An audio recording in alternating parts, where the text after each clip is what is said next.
Hey guys, if you've ever tried to start a crochet project in the round and ended up with a weird hole in the center, or you've tried the magic ring and it just fell apart, this video is for you. Today we're breaking down 2 ways to start your rounds, the chain start and the magic ring. By the end, you'll know exactly which one to use and when, and honestly, you might never stress about that again. For the chain start, so it's really the easiest here. So you already basically know how to chain, or you should know how to chain. So if you don't, check out a video on how to do that. I'm going to start by adding a slip knot on my hook. And then I will chain 4. 1, 2, 3, and 4. And then I will slip stitch in the first one, right here. And this creates a tiny hole right here. This is basically what we will be using to create our stitches. So say I want to do 6 double crochets, I will do 1, 2, they will all go into that hole, 3, 4, and that's basically it. Really, you just work your rounds or your beginning row or row into that center here, and then if you want to close it a little bit, you could just pull on the tail and it kind of closes a little bit. There will always be a gap, honestly. That's why I prefer the magic ring, because you can really get it very closed up. And let's slip stitch. So as you can see, that's really it. I created a ring basically, or a round row, by using 4 chains. So I think this is like the easiest way to work in the rounds if you don't know how to do the magic ring, which we will talk about next.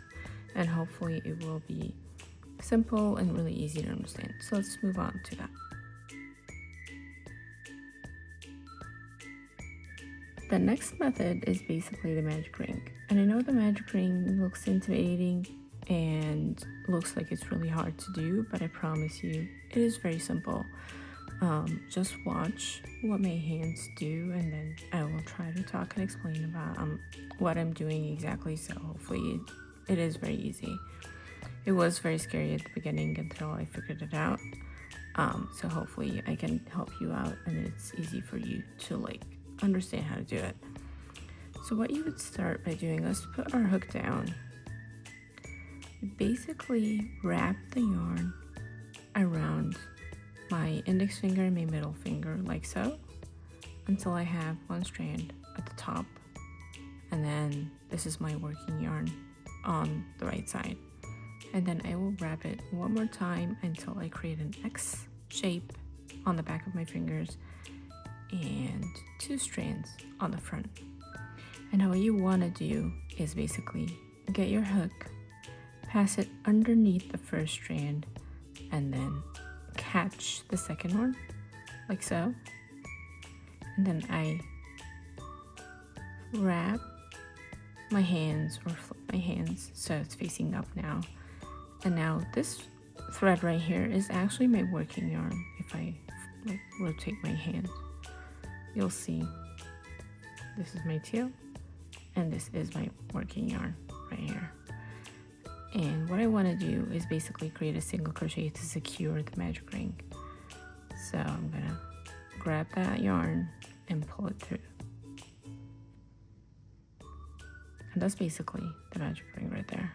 So I'm gonna try it again one more time. Try to do it a little bit slower.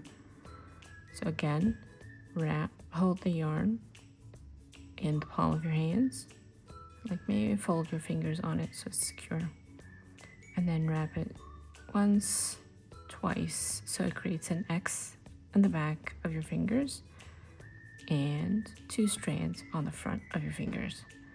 Grab your hook, go under the first one and grab the second one, pull it through while you rotate your hands so it's facing up, and then grab the working yarn and pull it through the loop that's on the hook, and you're done. That's basically it. That's the magic ring. So now let's say we wanted to create 6 double crochets. I'm just going to chain 2 and then 1. You're working inside that ring. I yarn over and then I put my hook inside that ring right there and then pull it back out of it and just do this double crochet. One more time. I go in the circle, grab the yarn and go back and then work a stitch. It's very simple. It is a lot bigger, as you can see, than the chain 4 method. So you can work a lot easier with this than with the chain 4. The space is very limited. So you see, I'm adding just as many double crochets as you want. And then to close this out, you have your tail right there. All you have to do is just pull on it. And there you go. See, that's what I was talking about. The hole right here is like not noticeable. It's barely existing. So that's why I prefer the magic ring over the chain 4, because the gaps is like a lot smaller. And then you just slip stitch to close the round. And there you go. We just worked the magic ring and the first round. This is very helpful, or like a very good thing to know how to do if you work with granny squares, for example. You have to start with a magic ring or a chain 4 method. It's basically whatever you want, but you do work in the rounds for the granny square. I have this right here. This is a magic circle. I just haven't pulled on it to close it, so I'll just pull on it right now with you guys. There's too many ends to weave. There we go. And as you can see, it's just closed that gap right there. But you do need to know how to work in the rounds to do the square, the granny square, not like if you're working in rows to create a square.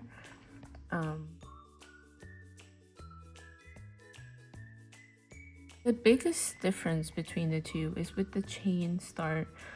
You do see that small hole that was in there, and with the magic ring, as you can see, it's completely closed out, so that's why I prefer it. If you're an amigurumi crocheter, you do want to close the hole entirely, so that's I would say you would have to learn how to do the magic ring. You don't really want any gaps so that the fiber comes out of them. So you basically need to know how to do the magic ring. And if it's stressing you out, I hope that this video actually helped you see how easy it is to actually create one. But if you're working with like squares or you're creating anything in the rounds, that is fine to have holes in it. So you don't really need to stress about the magic ring, but again, I would say it is the better option. It is really helpful to learn how to do it. And again, hopefully this video has demonstrated how easy it is to do it. So yeah, that's the full breakdown. The chain start is for simplicity. The magic ring is for a clean center. If this helped you, subscribe, because every week I'm posting beginner crochet tutorials, just like this one. And I will see you in the next one. Happy crocheting!